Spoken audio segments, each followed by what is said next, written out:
Dan kami melakukan itu semua. Jadi ini dasar suka sama suka. By the way, sebenarnya korban itu sempat nih kaedah perlawanan yang mengatakan dirinya nggak perlu membersihkan dosa dengan si pelaku dan lebih baik bertobat sendiri saja.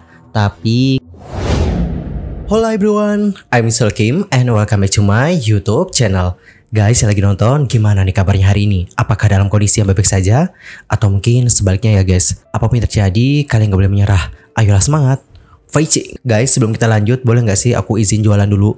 Dan tenang aja kok, aku udah taruhin time maps, jadi kalian bisa skip. Untuk yang kita jual kali ini agak beda ya dengan sebelumnya. Kalau sebelumnya kan aku jual hair care ya.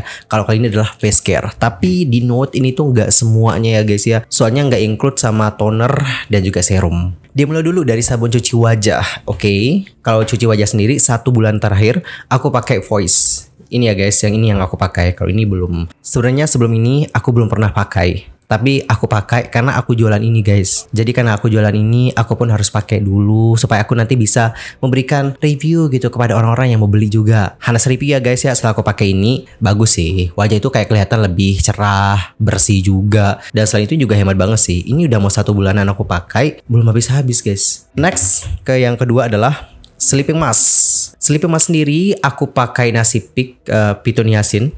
Ini udah lumayan lama sih aku pakai. Udah hampir 2 atau 3 tahun. Aku mulai pakai dari tahun 2020-an deh. Waktu zaman-zaman Covid guys. Lanjut, ini juga yang gak kalah penting adalah sunscreen. Itu benar-benar penting banget guys. Anyway, di sini beda ya guys SPF-nya. Kalau yang ini kemasan ini tuh 45 SPF.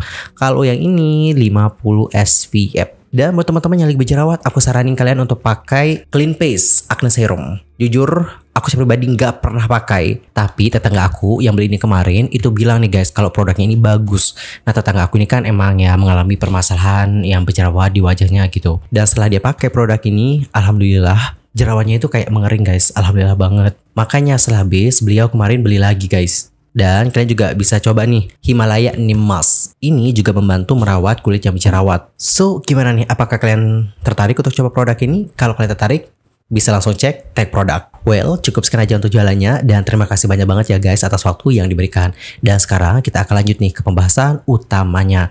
Kali ini kita bakal bahas tentang kasusnya Agus. By the way, ini Agus yang berbeda guys dari yang kemarin-kemarin. Adapun Agus yang dimasukkan adalah Iwayan Agus Suartama. Sekedar untuk informasi, ia adalah seorang pemuda disabilitas asal Mataram, Nusa Tenggara Barat yang diketahui merupakan kelahiran tahun 2002. Lantas, apa sih yang terjadi dengan Agus? Jadi guys, Agus sendiri menghadapi tudingan nih bahwa ia itu memperkosa seorang mahasiswi. Seperti informasi yang aku dapatkan dari koran Lombok dalam artikel yang diterbitkan pada tanggal 10 Oktober 2024, tuduhan itu disampaikan melalui sosial media Instagram Media Lombok 1, yang mana dalam narasinya media itu menuliskan seorang pemuda di Mataram mahasiswi di teras Udayana Kota Mataram. Lebih lanjut dalam kronologi yang dituliskan oleh media itu, korbannya diancam nih oleh pelaku di teras Udayana. Kemudian korban dibawa ke homestay yang ada di Rembige. Dan untuk kejadian ini sudah dilaporkan kepada pihak yang berwajib nih guys. Adapun untuk ciri-ciri pelakunya adalah tangan kiri dan tangan kanannya itu nggak ada atau maaf buntung.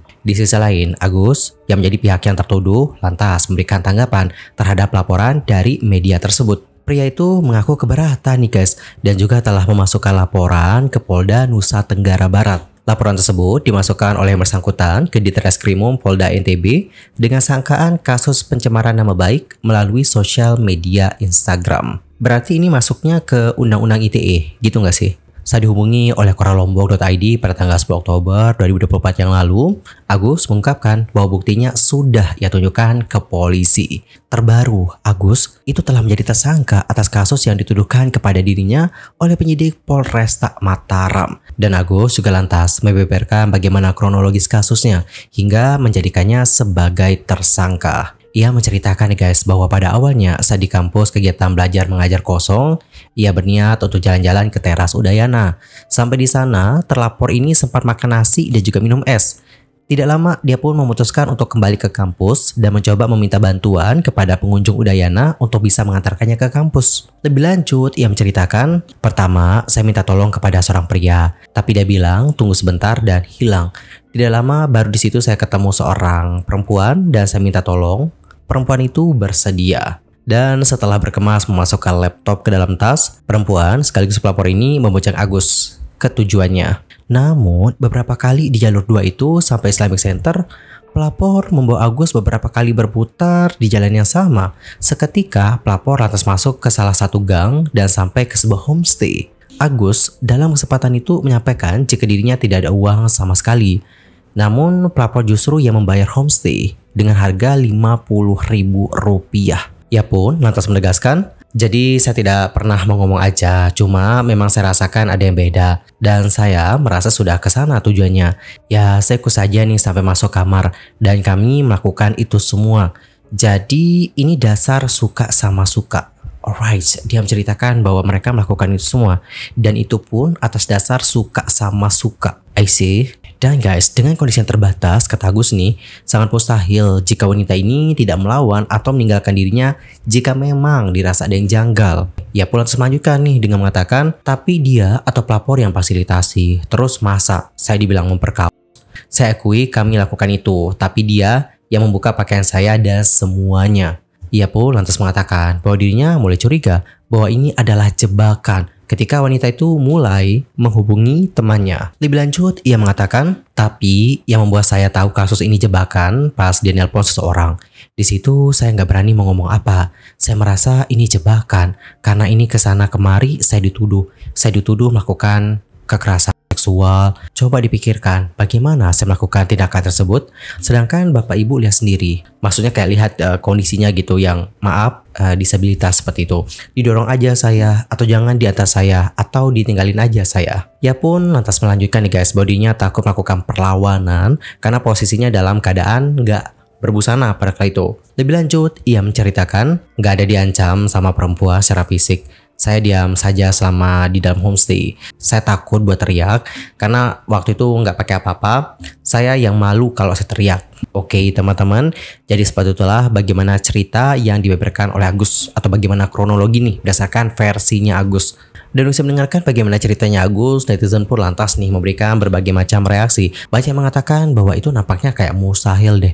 Kalau kita lihat bagaimana maaf kondisinya Agus yang seperti itu gitu ya kan, kayak gimana dia bisa melakukan hal tersebut. Coba deh dipakai logikanya gitu. Dan gak sedikit juga yang berkomentar bahwa wanita tersebut bisa saja melawan Agus dengan kondisi yang seperti itu. Oleh karena itulah banyak banget dari netizen yang sudah mempertanyakan tentang masalah ini ke pihak Polda NTB. Dan Instagram pihak Polda NTB sudah memberikan balasan nih guys tentang kasus tersebut. Dan apakah kalian langsung baca seperti apa tanggapan mereka? Oke, kita baca bareng-bareng ya guys. Halo Sobat Polda NTB, terkait penetapan tersangka dalam perkara tindak pidana SH oleh pelaku A ini dilakukan oleh penyidik di Treskrimum Polda NTB setelah melalui tahapan proses sesuai dengan ketentuan yang berlaku. Tersangka ini atas perbuatannya telah memenuhi unsur pasal 6 huruf C Undang-Undang Nomor 12 Tahun 2022 tentang tindak pidana kekerasan seksual Undang-Undang TPKS.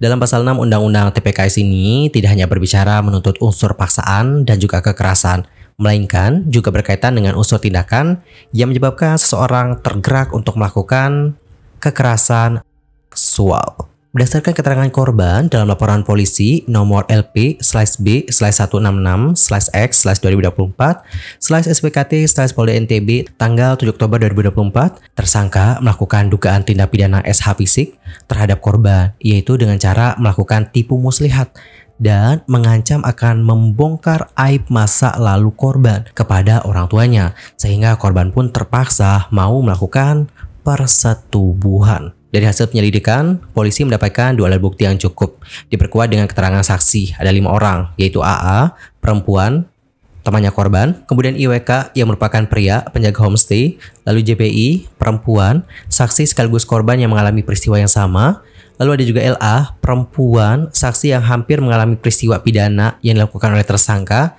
dan Y, pria, rekannya korban.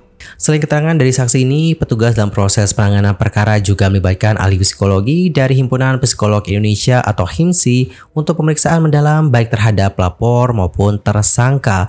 Saudara Agus saat ini juga menjalani proses hukum sebagai tahanan rumah. Hal ini merupakan kebijaksanaan yang diambil oleh penyidik Polda NTB, mengingat pelaku merupakan penyandang disabilitas. Demikian sobat, terima kasih dan salam presisi.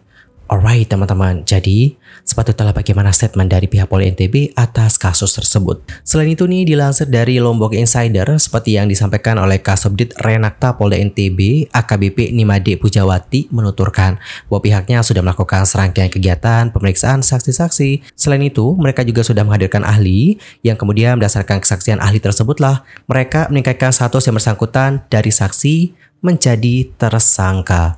Lebih lanjut, beliau mengatakan modusnya apa? Tadi saya sampaikan sebagaimana unsurnya. Pasalnya bahwa dia menggerakkan seseorang untuk mau melakukan suatu tindakan yang dia kenal. Sehingga orang kemudian tergerak, menekan suatu kondisi yang kemudian merasa takut sehingga tidak bisa kuasa untuk menolak keinginan dari yang bersangkutan. Alright teman-teman, jadi seperti itulah bagaimana statement dari pihak Polda NTB. Dan usai melihat bagaimana statement dari pihak Polda NTB ini, netizen lantas nih memberikan berbagai macam reaksi. Dan berikutlah beberapa komentar mereka di platform X. Yang pertama ada yang komen, gue berpihak pada korban sih. Lagian, dia disabilitas bukan berarti dia nggak bisa untuk melakukan hal tersebut. Apalagi kalau manipulasi begini.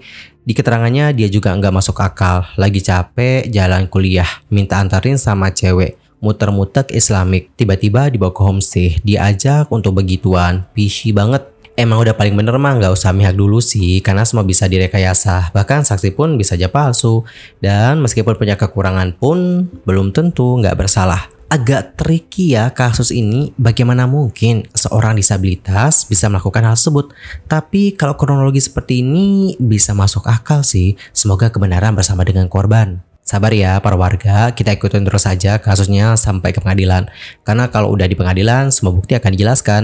Jadi kita nggak usah berasumsi liar. Nggak ada maksud membela pelaku ya. Kalau ia diancam akan disebar aibnya, kenapa nggak dilaporin ya sebelum kejadian atau saat diancam? Kalau begini kan sama aja, aib yang ditakutkan korban nanti akan dipertanyakan sama orang tuanya. Dan akan terbongkar juga. Bisa aja sih ini bener, cuman kan nih orang disabilitas jika diancam, kenapa nggak ancam balik ya sampai rela digituin. Tapi semoga kebenaran cepat terbuka ya. Selepas apapun konteksnya, lebih baik diam dulu sih sampai kita mendapatkan keterangan, baik itu dari awak media maupun pihak polisi. Baru deh kita bisa memihak kemana. Alright teman-teman, jadi seperti itulah beberapa reaksi dari para netizen. Dan kalau kalian sendiri, gimana nih pendapatnya? Antar komen ya di kolom komentar. Di sisi lain, tim pendamping dari korban yang bernama Andre Saputra itu mengungkapkan beberapa fakta baru nih guys terkait kasus ini. Kepada salah satu media yaitu NTB1, beliau mengungkapkan tim sudah menerima laporan masuk dari 7 korban. Ada 4 yang sudah lengkap kami kumpulkan. Adapun tim pendamping yang terdiri dari LBH dan komunitas perempuan kemudian mendalami 4 laporan yang masuk itu. Diduga bahwa IWAS itu telah melakukan aksi bejat dengan rincian. Pada tanggal 28 September itu ada 1 korban, lalu 1 Oktober ada 2 korban, dan tanggal 7 ada 1 korban. Andre lantas mengatakan, para korban adalah pelajar yang rata-rata baru masuk kuliah. Mereka semua adalah orang asing yang pelaku temui secara acak di tempat-tempat terbuka, seperti di Taman Budaya dan juga teras Udayana. Dan berdasarkan keterangan seluruh korban nih, ketika melancarkan aksinya, IWAS disebut melakukan motif manipulasi hingga ancaman agar korban tunduk dan merasa tak berdaya. Andre lantas membeberkan, meskipun memiliki kekurangan secara fisik, pelaku ini cukup lihai dalam melakukan tipu daya untuk memperalat para korbannya. Awalnya untuk membangun kedekatan emosional, pelaku sengaja banyak membahas tentang kondisi fisiknya yang cacat. Lambat laun ketika korban sudah dirasa cukup simpatik, barulah ia mengarahkan ke hal-hal yang sifatnya lebih pribadi. Selain itu, dugaannya IWAS itu adalah menghipnotis korban agar bersedia melakukan hal tersebut. Andre lantas mengatakan bahwa akibatnya nih, para korban yang awalnya menolak jadi mengikuti kemauan pelaku. Dan pelaku biasanya mengumumkan sesuatu dan juga mensugestikan korban untuk mengambil benda atau bunga yang ada di sekitarnya. Dan untuk saat ini, upaya yang tengah dilakukan oleh tim pendampingan adalah memberikan penguatan dan juga perlindungan penuh kepada para korban. Kemudian, kasus ini juga dilaporkan ke Komnas Perempuan dan sedang menunggu untuk proses tindak lanjutnya. Andre lantas mengungkapkan bahwa mereka berharap masyarakat bisa lebih bijak melihat kasus ini dari 2 sisi. Menurutnya, memang secara logis, kondisinya tidak mungkin sekali untuk melakukan hal tersebut. Tapi, ia mengatakan bahwa korbannya sekarang saja sudah ada 7 orang dan gak menutup kemungkinan akan bertambah. Alright teman-teman, jadi seperti itulah bagaimana statement dari Andre yang merupakan tim pendamping dari korban. Selain itu, tim pendamping korban juga sudah menceritakan bagaimana versi dari korban. Nah, mereka mengatakan bahwa pada hari itu, tanggal 7 Oktober pukul 08.00, korban sedang berada di sisi depan Taman Udayana. Lalu didatangi oleh Agus. Keduanya ngobrol lama. Korban juga curhat panjang lebar guys tentang dirinya. By the way perlu dicatat, mereka pada awalnya nggak saling kenal ya guys. Jadi itu kayak baru pertama kali mereka bertemu. Nah, mereka itu lantas berpindah nih ke area belakang. Dan sebelum berpindah, pelaku itu kayak mengarahkan korban ke sebelah utara. Yang mana di sebelah utara itu ada orang lain yang sedang melakukan perbuatan asusila, yakni OS. Apa itu OS? Mungkin bisa cek kolom komentar ya, karena ini emang cukup sensitif guys. Kemudian, usai melihat hal tersebut, korban tiba-tiba menangis, emosionalnya naik, dan kemudian ketakutan. Kenapa seperti itu? Karena korban mengingat masa lalunya, dan pelaku lantas disebut mengambil kesempatan nih. Kemudian, Adi Latifa menceritakan kembali proses pindah ke area belakang itu, di mana pelakunya mengatakan bahwa ya udah, makanya kita jangan di sini, karena kalau di sini ada adegan itu. Dan si korban kan ketakutan ya guys, jadi makanya pindah nih. Nah, di area belakang itulah pelaku mengatakan bahwa korban perlu nih disucikan kembali dari masalah-masalahnya di masa lampau. Ya, kayak mandi junit atau mandi bersih lah. Dan caranya adalah dengan ikut si pelaku ke homestay. Jika tidak, maka nanti akan dilaporkan ke orang tua. By the way, sebenarnya korban itu sempat nih kaedah perlawanan yang mengatakan dirinya nggak perlu membersihkan dosa dengan si pelaku dan lebih baik bertobat sendiri saja. Tapi karena ada ancaman yang membawa orang tua, mungkin disitulah akhirnya si korban jadi semakin lemah dan mengikuti apa yang diinginkan oleh pelaku. Alright, jadi seperti itulah bagaimana cerita dari versi korban seperti yang sudah diungkapkan oleh tim pendamping korban. Lantas, bagaimanakah kebenarannya? Untuk hal tersebut, mari kita tunggu saja ya guys. Kebenaran akan terungkap suatu hari nanti. Anyway teman-teman, cukup sekian untuk hari ini. I'm Mr. Kim pamit dan aku juga mohon maaf kalau ada kesalahan. Baik itu dalam ucapan, sikap, tindakan, dan mungkin ada kesalahan formasi. Mohon koreksinya ya guys. Sampai jumpa semuanya dan selamat beraktivitas. Goodbye everyone.